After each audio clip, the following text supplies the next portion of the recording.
ప్రపంచంలో అత్యంత బలమైన దేశాలు ఆంక్షలు విధించిన ఒక దేశం అది. ఆయుధాలు కొనడానికి కూడా అనుమతి లేని పరిస్థితి. ఆర్థిక పరిస్థితి పూర్తిగా దెబ్బతినుంది. కానీ ఈరోజు అదే దేశం దగ్గర ఎంత పెద్ద క్షిపణి సంపద ఉందంటే ప్రపంచం మొత్తం భయపడుతోంది. అవును, మనం మాట్లాడుతున్నది ఇరాన్ గురించి. ఒకప్పుడు కేవలం చమురు కోసమే తెలిసిన ఇరాన్ ఇప్పుడు క్షిపణులకు రాజుగా మారింది. అసలు ఇరాన్ క్షిపణులకు కింగ్గా ఎలా మారింది? ఈ రోజు కథలో 40 ఏళ్ల ఆ ప్రయాణం గురించి తెలుసుకుందాం. ఈ ప్రయాణమే ఇరాన్ను మధ్య ప్రాంత్యంలో అత్యంత ప్రమాదకరమైన క్షిపణి శక్తిగా నిలబెట్టింది. అందుకే అమెరికా, ఇజ్రాయిల్ లాంటి బలమైన దేశాలకు కూడా ఇరాన్ ఒక పెద్ద సమస్య. అయితే ఇరాన్ చరిత్ర చూస్తే అన్ని ఆంక్షలు, తక్కువ సాంకేతిక పరిజ్ఞానం, పెట్టుబడులకు నోచుకొని తత్వం ఇవే కనిపిస్తాయి.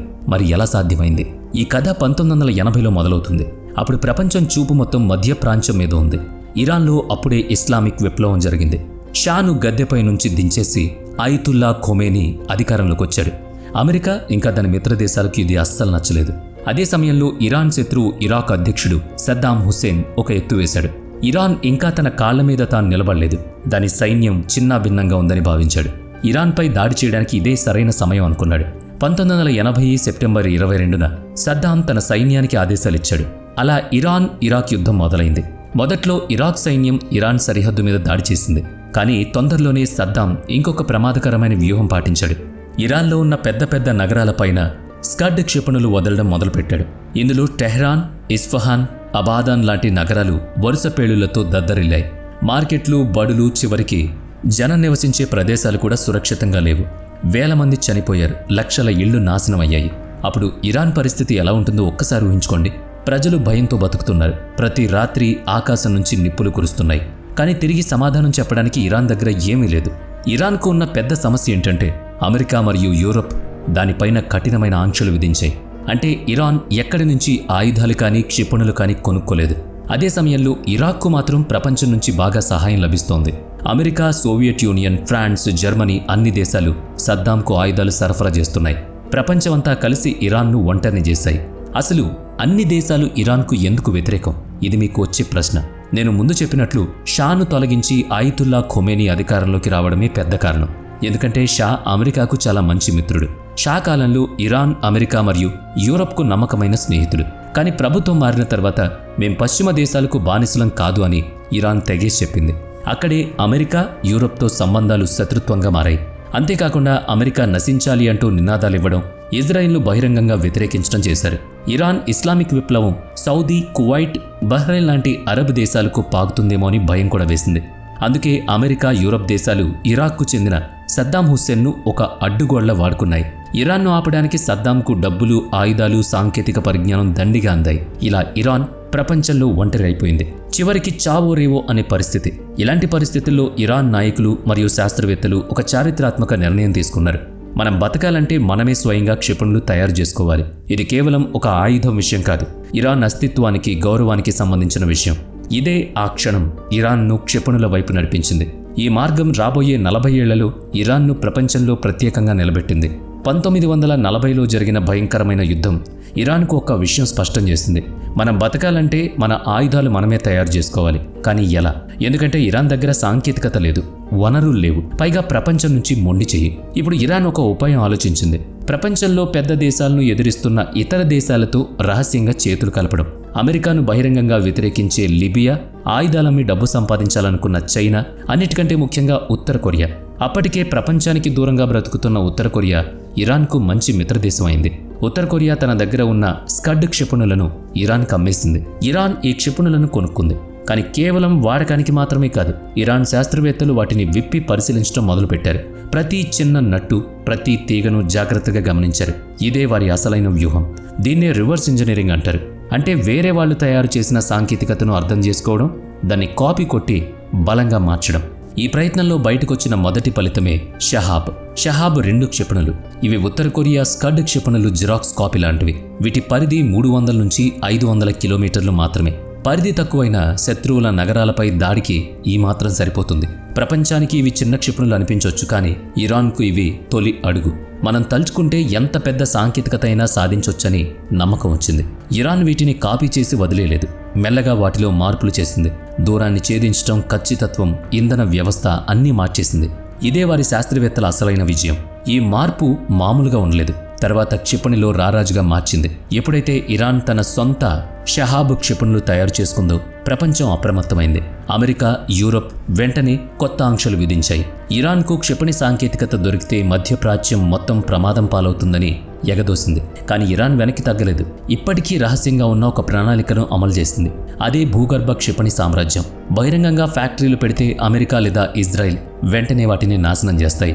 ఇరాన్కు తెలుసది. అందుకే ఒక రహస్య మిషన్ మొదలుపెట్టింది. కొండలను తవ్వి 100 కిలోమీటర్ల పొడవైన సొరంగాలు నిర్మించి ప్రతి చోట అక్కడ గిడ్డంగులను ఏర్పాటు చేసుకుంది. దాంట్లోనే క్షిపణుల్ని తయారు చేయడం మొదలుపెట్టింది. దీన్ని కనుక్కోవడం ఏ గూఢచార వ్యవస్థకు సాధ్యం కాలేదు. కొద్ది కాలం తర్వాత ఈ భూగర్భ ప్రయోగశాలల నుంచి కొత్త తరం క్షిపణులు బయటపడ్డాయి. 1300 కిలోమీటర్ల దూరం వెళ్లగల షహాబ్ 3 2000 కిలోమీటర్ల పరిధి ఉన్న ఘదర్ బయటకొచ్చాయి. అలాగే ఘన ఇంధనంతో నడిచే ఆధునిక క్షిపణి సెజిల్ కూడా తయారైంది. దీని పరిధి 2000 కిలోమీటర్ల కంటే ఎక్కువ. ఘన ఇంధనం అంటే క్షిపణిని వెంటనే ప్రయోగించవచ్చు. గంటల తరబడి సిద్ధం చేయాల్సిన పనిలేదు. ఇది ఇరాన్ బలాన్ని ఎన్నో రెట్లు పెంచేసింది అమాంతంగా. 2015లో ఇరాన్ తొలిసారి తన భూగర్భ స్థావరాలను ప్రపంచానికి చూపించింది. టీవీ కెమెరాలను ఆ పెద్ద సొరంగంలోకి తీసుకువెళ్ళింది. అక్కడ వరుసగా నిలబెట్టిన పదుల కొద్దీ క్షిపణులు చూసి ప్రపంచం ఆశ్చర్యపోయింది. గూఢచార వ్యవస్థ కంగుతుంది. ఎందుకంటే ఇరాన్ దగ్గర ఉన్నది కొన్ని క్షిపణులు కాదు, ఒక పెద్ద క్షిపణి సామ్రాజ్యమే అక్కడ సృష్టించుకుంది.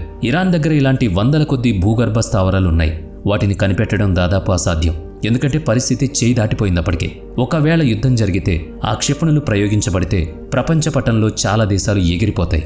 అసలు ప్రపంచం ఇరాన్ను క్షిపణుల రాజు అని ఎందుకు పిలుస్తుంది అనే ప్రశ్న మీకు రావచ్చు. ఎందుకంటే క్షిపణులు వేరే దేశాల దగ్గర కూడా ఉన్నాయి కదా. దీన్ని 4 ప్రధాన కారణాలతో అర్థం చేసుకుందాం. ఈరోజు ఇరాన్ దగ్గర 3000 కంటే ఎక్కువ రేంజ్ ఉన్న క్షిపణులున్నాయి. అవును, మీరు విన్నది నిజమే, 3000 కంటే ఎక్కువే. మధ్యప్రాచ్యంలో మరే దేశం దగ్గర ఇంత పెద్ద ఆయుధ క్షిపణులు లేవు.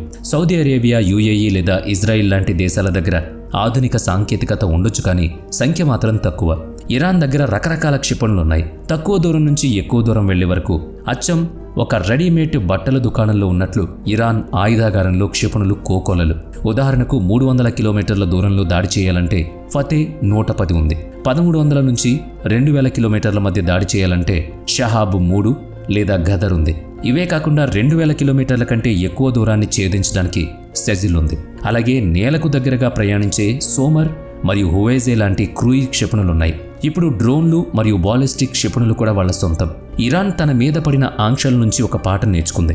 బయట నుంచి దొరక్కపోతే మనమే తయారు చేయాలి. క్షిపణి ఇంజన్లు, ఇంధన వ్యవస్థ, దిశను మార్చే పరిజ్ఞానం అన్నీ తమ ప్రయోగశాలల్లో తయారయ్యాయి. చాలాసార్లు తమ శాస్త్రవేత్తలు హత్యలు జరిగాయి, విధ్వంసం జరిగింది, అయినా పరిశోధన ఆపలేదు. ఈరోజు పరిస్థితి ఏంటంటే క్షిపణి సాంకేతికత కోసం ఇరాన్ ఏ దేశం మీద ఆధారపడడం లేదు. ఇరాన్ వాయుసేన చాలా బలహీనంగా ఉంటుంది. వారి దగ్గర పాతకాలం నాటి యుద్ధ విమానాలున్నాయి. కానీ ఇరాన్ ఈ బలహీనతను తన బలంగా మార్చుకుంది.